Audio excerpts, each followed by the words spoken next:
بے خدا ہے کفر کی حرکت پہ خندہ زن، پھونکوں سے یہ چراغ بجھایا نہ جائے گا۔ اس وقت سوشل میڈیا اپلیکیشن بالخصوص ٹک ٹاک پر کچھ ایسی آئیڈیز موجود ہیں جن کا کام صرف اور صرف نبی اکرم صلی اللہ علیہ وسلم کی شان میں گستاخی کرنا، قرآن کی گستاخی کرنا اور دین اسلام کے حوالے سے بغض و کناد اور نفرت بھری پوسٹ کرنا، صرف اور صرف یہ مقصد ہے۔ لیکن یہ بات کوئی نئی نہیں ہے، یہ روز ازل سے چلا آ رہا ہے، ستیزہ کار رہا ہے روز ازل سے تا امروز، چراغ مصطفی سے شرار بو لہابی۔ جب بھی کوئی شخص قرآن کی تعلیمات، حضور اکرم صلی اللہ علیہ وسلم کے کردار، اسلام کی حقانیت، وحدانیت اور اس کے مقبول عام ہونے کو اور اس کی بڑھتی ہوئی عزت اور تکریم کو دیکھتا ہے تو جب ان کے کردار میں کوئی کمی نظر نہیں آتی تو پھر ان کی شان میں گستاخی کرتے ہیں۔ اس طرح وہ اپنا غصہ اور اپنی نفرت کا اظہار کرتے ہیں کیونکہ اس کے علاوہ وہ کچھ کر نہیں سکتے۔ جب بھی چاند اپنی آب و تاب روشنی سے چمکتا ہے تو مہتاب کی روشنی سے جلنے والے کتے آسمان کی طرف منہ کر کر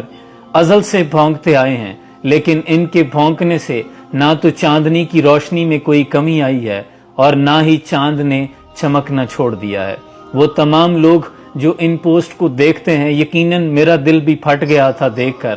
اور اس کے بعد میری ہمت بھی نہیں ہوئی کہ میں وہ یہاں شیئر کر سکوں۔ مجھے صرف یہ پیغام دینا تھا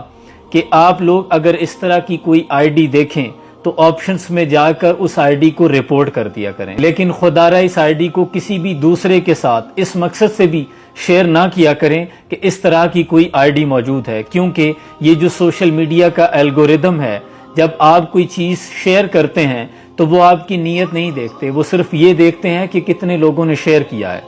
خواہ آپ کوئی گالی ہی لکھ کر کامنٹ کرتے ہیں تو وہ گالی نہیں سمجھتے، الگوریدم سمجھتا ہے کہ لوگ اس پہ کامنٹ کر رہے ہیں، تو آپ کا شیئر کرنا، آپ کا کامنٹ کرنا اس اکاؤنٹ کو مزید پروموٹ کرتا ہے۔ اس لیے اس طرح کی کوئی بھی پوسٹ دیکھیں تو یہی سوچ کر کہ ان کتوں کے بھونکنے سے کوئی فرق نہیں پڑتا، مہتاب عالم روشن ہے اور یوں ہی چمکتا رہے گا، چہرہ ہے کہ انوار دو عالم کا صحیفہ، آنکھیں ہیں کہ بحرین تقدس کے نگی ہیں، ماتھا ہے کہ وحدت کی تجلی کا ہے ورق، عارض ہیں کہ والفجر کی آیت کی امی ہیں، اور گیسو ہیں کہ واللیل کے بکھرے ہوئے سائے، ابرو ہیں کہ قوسین شب قدر کھلے ہیں، قد ہے کہ نبوت کے خد و خال کا معیار،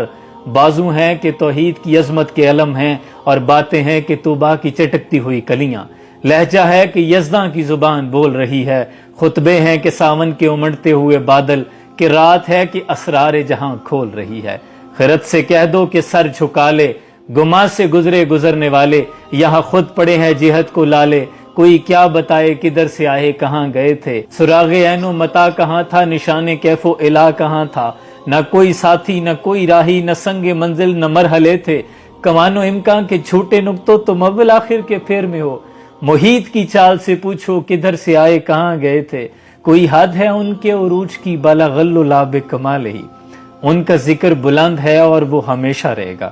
اس لیے آپ دل چھوٹا مت کیا کریں، یہ اپنا غصہ نکالتے ہیں، ہم نے اتنا ہی ثابت قدمی کے ساتھ دین اسلام کی ترویج کرنی ہے اور علم و عمل میں ثابت قدم رہنا ہے۔ سلام پہنچے۔